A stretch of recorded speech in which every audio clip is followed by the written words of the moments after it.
ಮಹಾತ್ಮ ಗಾಂಧಿ ರಾಷ್ಟ್ರೀಯ ಉದ್ಯೋಗ ಖಾತ್ರಿ ಯೋಜನೆಯ ನರೇಗಾ ಕಾಮಗಾರಿಯಲ್ಲಿ ಅಕ್ರಮ ಸಾಬೀತಾದ ಹಿನ್ನೆಲೆಯಲ್ಲಿ ಗ್ರಾಮ ಪಂಚಾಯತ್ ಪಿಡಿಒಗೆ 11 ಲಕ್ಷ ಹಣವನ್ನು ದಂಡದ ರೂಪದಲ್ಲಿ ಹಿಂತಿರುಗಿಸುವಂತೆ ಜಿಲ್ಲಾ ಪಂಚಾಯತ್ ಓಂಬುಡ್ಸ್ಮನ್ ಆದೇಶಿಸಿದ್ದಾರೆ. ಚಿಕ್ಕಮಗಳೂರು ಜಿಲ್ಲೆಯ ಕಡೂರು ತಾಲೂಕಿನ ಬಳ್ಳಿಗನೂರು ಗ್ರಾಮ ಪಂಚಾಯತ್ನಲ್ಲಿ ಕಳೆದ 8 ವರ್ಷಗಳಿಂದ ಪಿಡಿಒ ವರ್ಗಾವಣೆಯಾಗದೆ ಗಟ್ಟಿಯಾಗಿ ಬೇರೂರಿ ಸರ್ಕಾರದ ಲಕ್ಷಾಂತರ ರೂಪಾಯಿ ಹಣವನ್ನು ದುರ್ಬಳಕೆ ಮಾಡಿಕೊಂಡಿದ್ದ ಬಗ್ಗೆ ಗ್ರಾಮದ ಶಶಿಧರ್ ಎಂಬುವವರು ದೂರು ನೀಡಿದ್ರು. ಅದರಲ್ಲೂ ಬಾವಿಕಲ್ ಗಿರಿ ರಸ್ತೆ ಕಾಮಗಾರಿ ಮಾಡುತ್ತಿದ್ರು. ಕಾಮಗಾರಿ ಮುಗ್ದಿದೆ ಎಂದು ನಕಲಿ ಬಿಲ್ ಸೃಷ್ಟಿಸಿದ್ರು. ಜೊತೆಗೆ ವಡ್ಡರಕಟ್ಟೆ ಕೆರೆಯ ಕಾಮಗಾರಿಯನ್ನು 3 ವರ್ಷದಲ್ಲಿ 2 ಬಾರಿ ಬಿಲ್ ಪಾಸ್ ಮಾಡಿದ್ರು.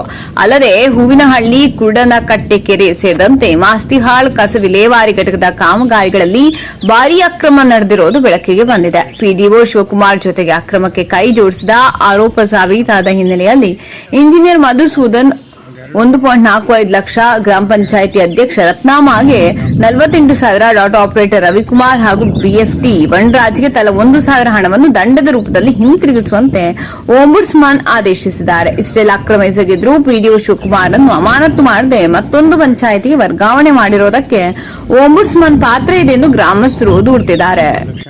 ರಿಕವರಿ